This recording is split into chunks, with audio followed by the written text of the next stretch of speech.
ఈ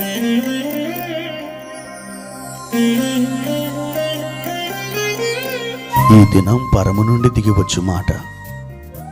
ఇది నీ జీవితానికి వెలుగుల బాట. నీ ఒడిలో ఉంచబడిన దీవెనల మూట, అద్భుతాల ఆనంద ఊట. మార్చి 31 సంవత్సరమంతా మీరు బైబిల్ చదివి ముగించడానికి ఈరోజు మీరు చదవవలసిన లేఖన భాగం ఉదయం న్యాయాధిపతులు 11 మరియు 12 అధ్యాయములు, సాయంత్రం లూకా సువార్త 6వ అధ్యాయము 1 నుండి 26వ వచనం వరకు. ప్రియమైన దేవుని బిడ్డలారా, ఈ ఉదయకాల సమయంలో మీకందరికీ ఈస్టర్ శుభాకాంక్షలు తెలియజేస్తున్నాను. ప్రభు తాను సమాధిలో నుండి లేచి ఉన్నాడు.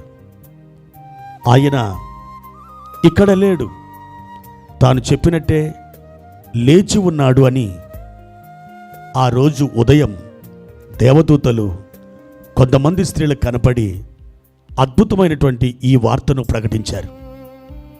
ఈ రోజున ప్రభువారు మీతో సెలవిస్తున్నారు, నా ప్రియ బిడ్డ, నేను మృతులలో లేను, నేను సమాధిలో అలాగే ఉండిపోలేదు, నా దేహం నా ఎముకలు సమాధిలో కుళ్ళిపోలేదు, నేను తిరిగి లేచాను.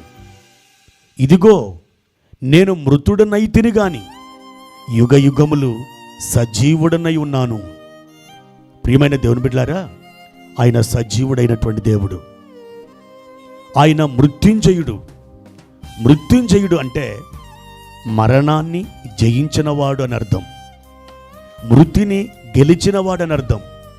ప్రియమైన దేవుని బిడ్డలారా, ఈ ప్రపంచ చరిత్రలో ఎంతోమంది రాజులు వచ్చారు, చక్రవర్తులు వచ్చారు, మేధావులు వచ్చారు, తత్వవేత్తలు వచ్చారు, రాజకీయవేత్తలు వచ్చారు, పారిశ్రామికవేత్తలు వచ్చారు.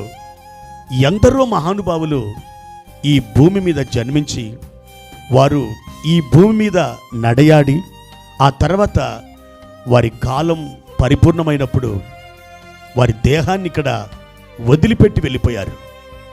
అయితే ఈ మానవ జాతి చరిత్ర అంతటిలో మరణాన్ని గెలిచిన ధీరుడు, వీరుడు ఒక్కరంటే ఒక్కరు కూడా లేరు.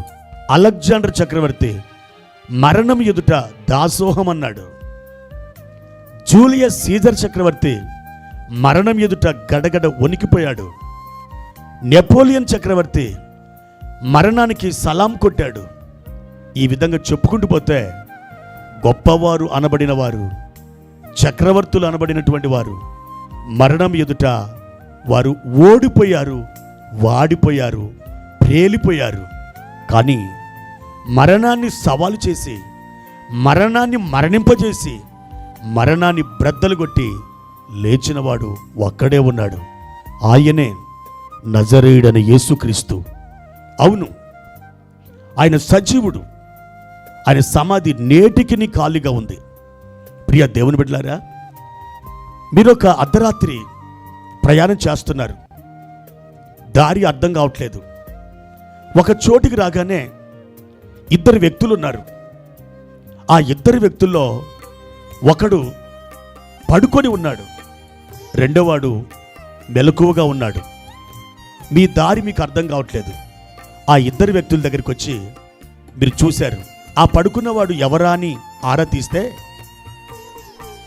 మెలకువతో ఉండి అటు ఇటు చూస్తున్నవాడు మీకు చెప్పాడు కదా, అతడు చనిపోయిన ఒక శవం అని చెప్పాడు. ఇతడు బ్రతుకున్నాడు, మీతో మాట్లాడుతున్నాడు. మీకు దారిని చూపించడానికి మీరు ఎవరిని అడుగుతారు? చనిపోయినటువంటి ఆ శవాన్ని అడుగుతారా? ఎంత మాత్రం శవాన్ని అడగరు. మీరు ఎవరిని అడుగుతారు? బ్రతుకున్నటువంటి వాడిని మీకు దారి చూపించమని, మేము వెళ్ళాల్సిన చోటు ఆ ఊరు ఏదని అడుగుతారు. అలాగనే ఈ లోకం నుండి మరి ఒక లోకానికి వెళ్ళబోతున్న మనం ఎవరిని అడిగితే ఆ పరలోకానికి దారి చూపిస్తారు, మనకు అడ్రస్ తెలియజేస్తారు? జీవించిన వాడే కదా. ఆ జీవించిన వాడు ఎవరు కాదు, మృతులలో నుండి తిరిగి లేచిన యేసు ప్రభువారే ఆ జీవించినటువంటి వ్యక్తి. ఆయన మృత్యుంజయుడు, మీకు త్రోవను చూపించేవాడు, మీకు సహాయం చేయగలిగినటువంటి వాడు. ఆయన మీ అక్కరలను తీర్చగలిగినటువంటి వాడు. ఆయన మీ ప్రార్థన ఆలకించగలిగినటువంటి వాడు. కనుక యేసు ప్రభువారిని మీరు శరణు వేడినట్లయితే మీకు అద్భుతమైనటువంటి కార్యములు చేయడానికి ఆయన ఇష్టపడుతున్నాడు.